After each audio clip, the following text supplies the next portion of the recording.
تخيل كده إن في مدينة كاملة كانت زمان من أهم الموانئ على البحر المتوسط واختفت فجأة تحت المية.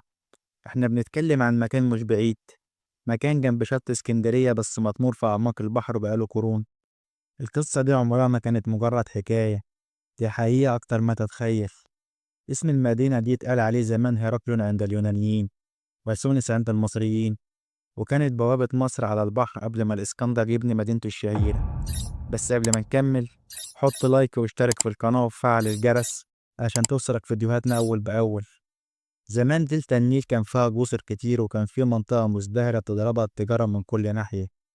بس حصل شيء غريب، كله اختفى، لا جزر ولا مباني ولا حتى تمثال صغير يدل إن المكان ده كان في يوم من الأيام حي، مع إن في شواهد مكتوبة في مخطوطات قديمة بتتكلم عن المدينة، إلا إن مفيش ولا أثر كان ظاهر فوق سطح المية. ده خلى ناس كتير تقول إنها مجرد أسطورة، بس الأساطير أوقات بتبقى حقيقة.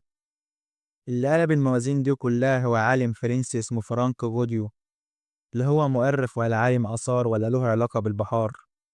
كان عالم إحصاء، يعني شغله كله أرقام وتحليل بيانات، بس هو عنده شغف في عالم الحضارات القديمة، ومن كتر حبه للموضوع قرر يسيب شغله كمستشار مال ويتفرغ للغوص والبحث تحت المية. في بداية التسعينات قدر يكتشف سفينة حربية قديمة اسمها سان دييغو، وده شجعه أكتر إنه يكمل، لحد ما سمع عن هرقل المفقودة وبدأ يفكر بجدية إنه يروح يدور عليها. وكانت في رواية من طيار بريطاني في الأربعينات بتقول إنه شاف هياكل تحت البحر قرب خليج أبو قير، لكن محدش صدقه ومفيش حد اهتم باللي قاله.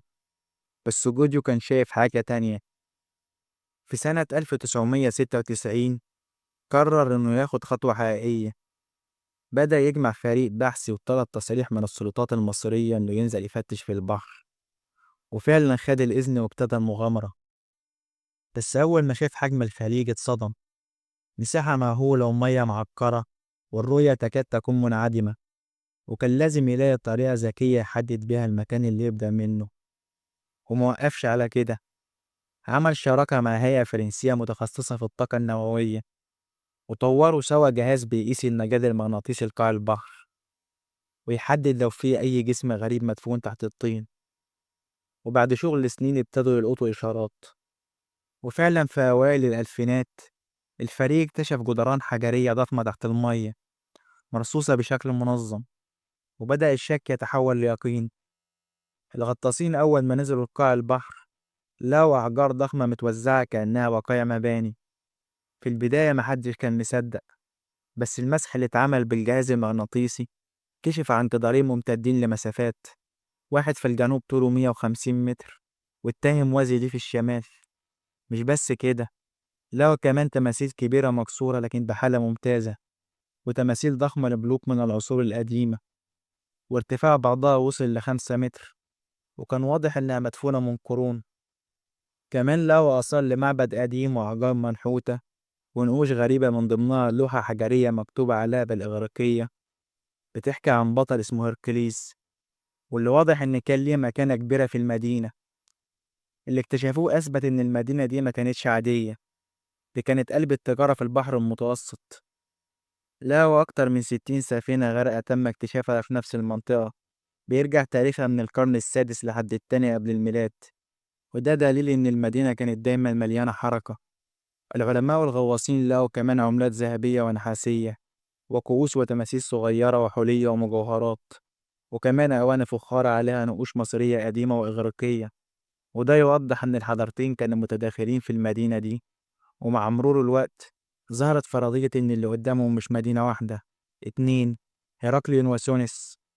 بس المفاجأة الكبيرة حصلت لما واحد من الغطاسين طلع لوح أسود ضخم كان مدفون تحت طبقة طين سميكة، واللوح طلع عليه نقوش هيروغليفية محفوظة بشكل مذهل.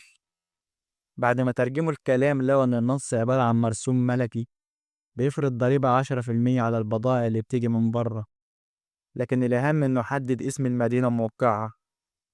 وكان في سطر بيقول: يأمر الفرعون بوضع هذا اللوح في مدينة سونس. وقتها اتأكد الفريق إن سونس وهيراكليون هما نفس المدينة، بس واحدة كانت التسمية المصرية والتانية اليونانية، يعني مش مدينتين، مدينة واحدة باسمين. اللوح اللي اكتشفوه ما كانش بس مجرد دليل على اسم المدينة، كان المفتاح اللي فتح الباب لتاريخ كامل. الاسم الحقيقي ظهر، والموقع اتحدد، وكل الشكوك اتحولت ليقين. الناس اللي كانت بتسخر من جوديو بدأوا يراجعوا نفسهم، وابتدى اسمه يلمع كأول واحد يثبت إن الأسطورة دي حقيقة. ومن هنا بدأت المدينة تكشف أسرارها. اكتشفوا إن هرقليون ما كانتش مجرد ميناء، دي كانت مركز سياسي وتجاري. المدينة كانت مليانة أرصفة ضخمة وساحات وأحواض رسوب للسفن التجارية، وفي دلائل إنها كانت مركز لتحصيل الضرائب على البضائع اللي بتيجي من البلاد التانية. الدلائل بتقول إن المدينة اتأسست تقريبا في القرن الثامن قبل الميلاد، وفضلت نشطة لحد ما حصلت كوارث طبيعية زي الزلازل وهبوط أرضي وارتفاع منسوب البحر، واللي تسبب في إنها تغرق بالكامل. ومع تأسيس مدينة الإسكندرية بدأت أهمية هرقليون تقل بالتدريج، لحد ما اختفت تماما وبلعتها المية واتمسحت من التاريخ.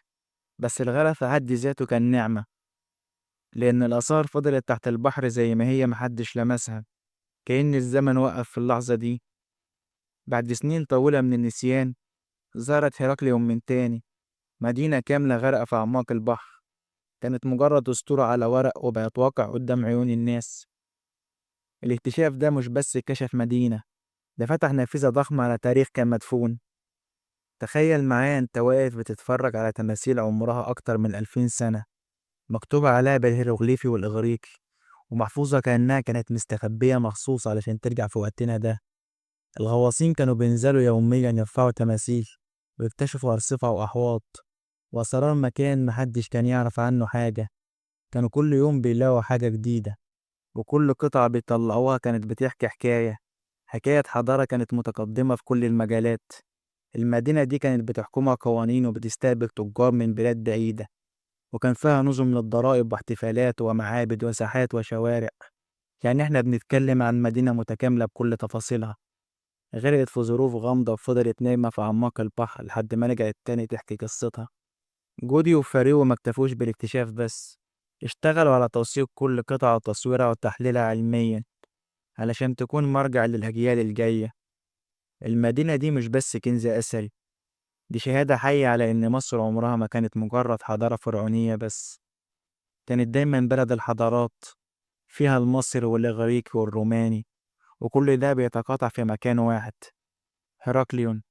وعلشان كده لما تشوف اللي حصل هتفهم إن البحر مش دايما بيخفي، ساعات بيخبي، وساعات بيرجع لك كنز أكبر من اللي كنت تحلم بيه. وبعد أكتر من 1000 سنة من الغرق المدينة بترجع تطلع للنور، ودي مش النهاية، بالعكس دي مجرد بداية لاكتشافات أكتر ممكن تظهر في أي وقت، في نفس البحر أو في أماكن تانية لسه محدش غاص فيها. شاركونا رأيكم في التعليقات، إيه أكتر حاجة شدتكم في قصة هرقليون؟ ولو عندكم موضوعات غريبة أو أسرار تاريخية عايزيننا نحكيها اكتبوها في التعليقات. وما تنسوش تدعمونا بلايك وشير للفيديو، ونشوفكم على خير في فيديو جديد.